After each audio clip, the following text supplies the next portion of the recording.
Hola de nuevo. En este segundo vídeo de la primera parte vamos a ver por qué servicio se paga cuando se paga la factura eléctrica, ¿no? Esto es importante para tener claro el impacto de las medidas de ahorro en el dinero, ¿no? El impacto económico. Porque el impacto del consumo, solo con las fórmulas que vimos en el consumo eléctrico, solo con las fórmulas que vimos en el apartado anterior, ya lo tendríamos claro. Se paga fundamentalmente por tres cosas, ¿no? Ahora después veremos una factura eléctrica, pero lo voy a explicar un poco antes, ¿no? Y la cosa más importante y que cuesta más trabajo de entender es la primera, ¿no? Se paga por la disponibilidad de potencia. Cuando nosotros contratamos un suministro, le decimos a la compañía qué potencia queremos que nos asegure. Por ejemplo, si yo digo que quiero que me asegure 4,6 kilovatios, eso quiere decir que yo podré tener enchufado dentro de mi casa hasta 4,6 aparatos funcionando, para entendernos, ¿no? Cuando yo supere esos 4,6, que es difícil de superar, pero por ejemplo si pongo una lavadora, un calentador,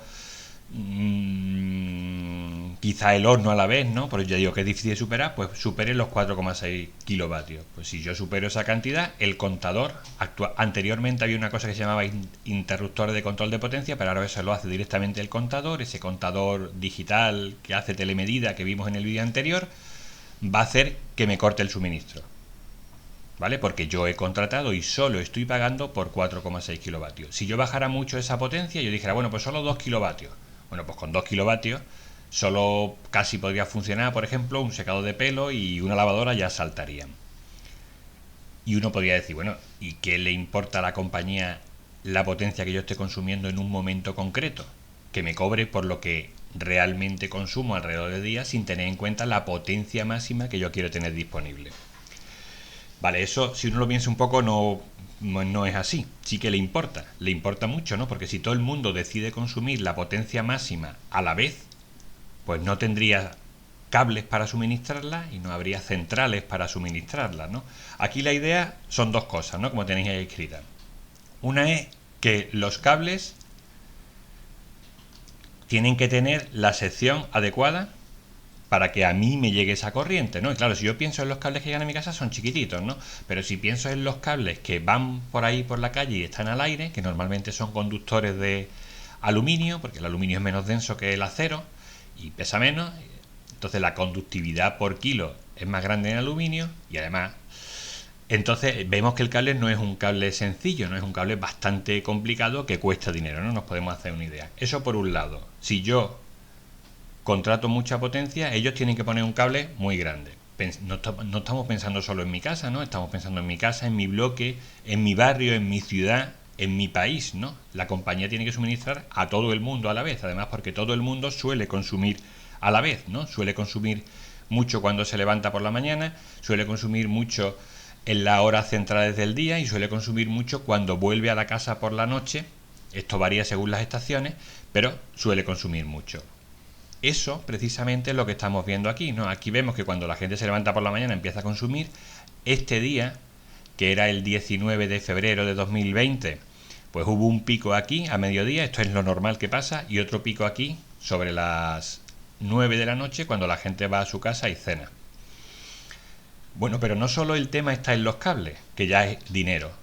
Está en otra cosa que es mucho más dinero, que es en las centrales, ¿no? Si todo el mundo contratamos una potencia y la compañía se compromete a suministrar esa potencia, tiene que haber centrales para ser capaces que sean capaces de suministrar esa potencia, ¿vale? Aquí se hace una predicción de lo que se va a consumir y se le da órdenes a las centrales, eso lo hace Red Eléctrica Española, para que produzcan eso, ¿vale? ¿Qué es lo que quiero destacar en este punto? Que la disponibilidad de potencia, que es una cosa por la que se paga mucho dinero en la factura, yo no voy a entrar si el dinero está justificado o no, pero que es un tema importante, porque está determinando la dimensión que tiene la red eléctrica y la estructura y las centrales eléctricas en un país. Aprovecho para decir que esto, aunque tenga así una chimenea tipo central nuclear, no es una central nuclear. Se supone todas las centrales térmicas, la nuclear también es una central térmica, tiene este tipo de chimenea para intercambiar calor, ¿no? Pero esto es una central térmica de carbón en el Reino Unido. Por dos cosas más se paga en la factura. Por lo que es evidente, ¿no? Por el consumo. O sea, si yo tengo más intensidad durante más tiempo, pago más. Y también se pagan impuestos, ¿no? Esto también es evidente porque en la sociedad en la que estamos, pues hay que pagar impuestos para que de esa manera se redistribuya la riqueza. Me insistió mucho en la primera parte, en esta segunda insisto menos. Pasamos ahora a ver dos facturas eléctricas. Vamos a ver primero una factura eléctrica de mi casa, donde ya claramente observo que me están diferenciando entre el consumo, la potencia, que es lo que yo llamo disponibilidad de potencia, y los impuestos, ¿vale? Y aquí nos vamos a fijar en una cosa, que después voy a volver a insistir en la factura del instituto. Yo estoy pagando 100 euros sin contar los impuestos, y de esos 100 euros, 2/3 son por lo que gasto y 1/3 solo por tener disponible 4,60 kilovatios.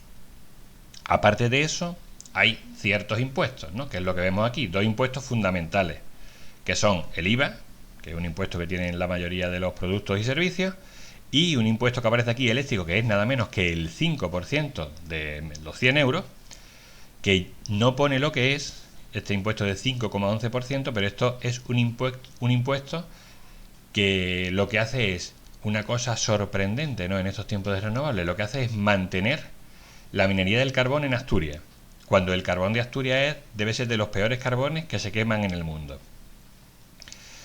Bueno, pues esto sería la factura de mi casa. En la factura de mi casa, además, viene este dibujito, bueno, este grafiquito que diga, donde pretenden explicarnos qué es la factura eléctrica, ¿no?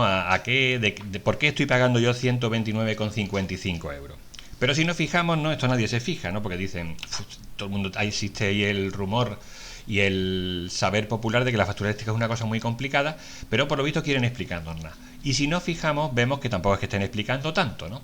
Aquí yo tengo un diagrama de sectores, ¿no? Donde dice que 50 euros lo he pagado en costes regulados, 50 euros en costes de producción y 25 euros redondeando en impuestos aplicados, ¿no? Que así como que me deja un poco, ¿y qué tiene que ver esto con lo que tú estabas contando antes del consumo y de la potencia? Pues no tiene nada que ver. Bueno, tiene que ver, pero no directamente. Entonces, podríamos decir que los costes de producción son lo que no son impuestos, de alguna manera, ¿no? Porque los costes regulados quiere decir que el gobierno marca cuánto valen, ¿no? Nos vamos a fijar sin enrollarnos mucho en esto, porque lo importante es lo que he dicho antes, ¿no? Que yo pagaba en mi casa 2/3 por el consumo y 1/3 por la potencia. Nos vamos a fijar en esto de los costes regulados, ¿no?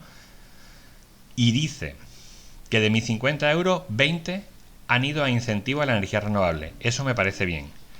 Cogeneración, eso seguramente no sabéis lo que es. Y residuos, ¿qué pasa? Que me están pagando con mis 20 euros residuos. No se sabe muy bien qué es lo que pasa con los residuos, ¿no? Seguramente será el tratamiento de los residuos de algunas centrales, y cogeneración es cuando una instalación, además de producir electricidad, utiliza ese calor que, por ejemplo, se veía salir por las chimeneas de antes para producir agua caliente, por ejemplo, ¿no? Y esto para cambiar la temperatura de algo. Por ejemplo, en los hospitales hay instalaciones que con gas natural tienen una turbina, producen electricidad, y a la vez utilizan ese calor que estaba saliendo ahí por la chimenea en forma de humo, bueno, de vapor, de lo que sea, para, en un hospital, producir el agua caliente, por ejemplo, que sale por los grifos. O en invierno el agua caliente que no sale por los grifos, pero que se destina a calentar el hospital. Eso es cogeneración. Bueno, otros 20 euros son para costes de la red de distribución y transporte, o sea, los cables, ¿vale? Que hemos dicho antes que son muy caros. Y 10 euros para costes regulados, para otros costes regulados, ¿no? Que ni siquiera me dice lo que es. O sea, esto pretende explicarme lo que es la factura, pero casi que me crea más dudas que lo que me explica. Pasamos ahora a la factura del instituto.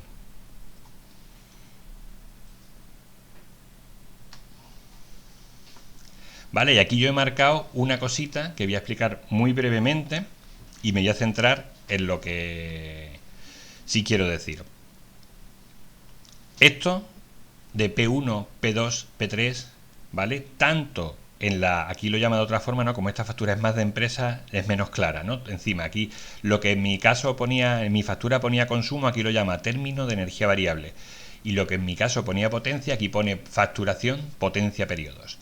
¿Qué son los periodos? Bueno, los periodos, muy brevemente, que es lo único que tiene diferente la factura del instituto, es que hay 3 periodos para dar, bueno, hay o 3 o 6, ¿no? Cada uno puede elegir cuando uno gasta mucho. Entonces aquí veis que en el periodo 3 vale 0,6 céntimos el kilovatio hora y en el periodo 1 vale el 50% más, o más incluso, más de 9 céntimos de euro el kilovatio hora. ¿Esto por qué es?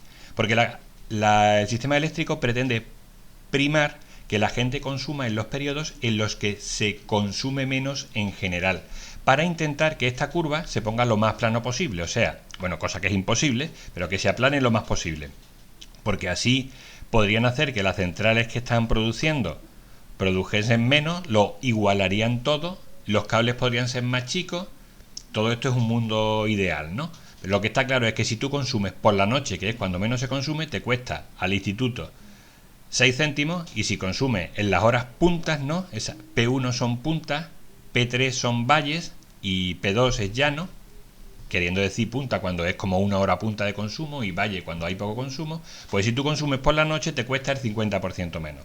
El problema es que el instituto, por ejemplo, pues no puede consumir por la noche, tiene que consumir de día, que es cuando está la gente.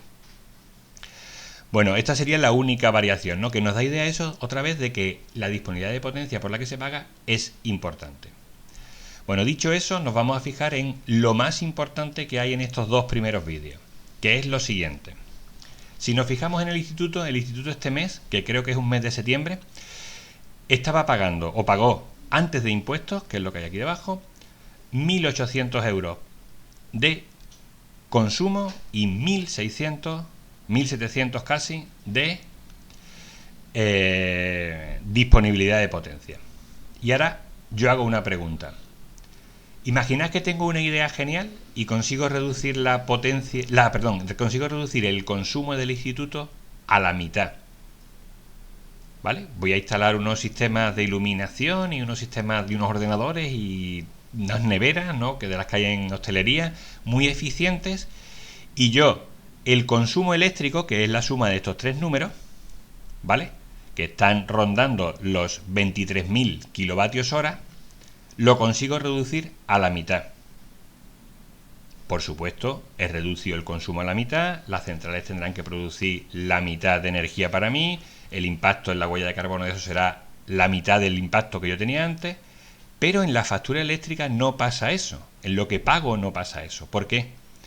Porque cuando yo reduzco estos 23.000 a la mitad, solo estoy reduciendo a la mitad este número y los impuestos que sean proporcionales a ese número, ¿no? Pero vamos a verlo solo con estos 2 números, para no liarnos con los impuestos. Vale, yo tengo aquí más o menos 1.900, vamos a decir, y 1.700 euros que pago redondeando, ¿vale? Yo solo voy a reducir a la mitad estos 1.900 euros. Por lo tanto, la factura eléctrica en absoluto va a reducirse a la mitad. De hecho, como estas dos cantidades casi son iguales, se reducirá en un 25% solamente, ¿no? Si yo considero que esto es la mitad y esto es la otra mitad de la factura eléctrica, si yo reduzco de una de esas 2 mitades a la mitad, lo que estoy haciendo es reduciendo el conjunto a la cuarta parte. ¿Por qué? Con este lío de mitades. ¿Por qué? Porque este número no lo he tocado. Por mucho que yo reduzca y que me invente un sistema súper eficiente para producir la luz, el frío, el calor que necesite en el instituto, los ordenadores, que básicamente es lo que hay en el instituto, por muy eficiente que sea el sistema, yo solo estoy tocando esta parte, la parte del consumo eléctrico, ¿vale? Y eso en esta factura representa más o menos la mitad de la factura solamente. Mientras no toque la otra mitad, solo estoy reduciendo un cuarto. Vale, pues con esta idea terminaríamos este vídeo, que ha salido un poco más largo, pero queda uno, pero que es muy cortito.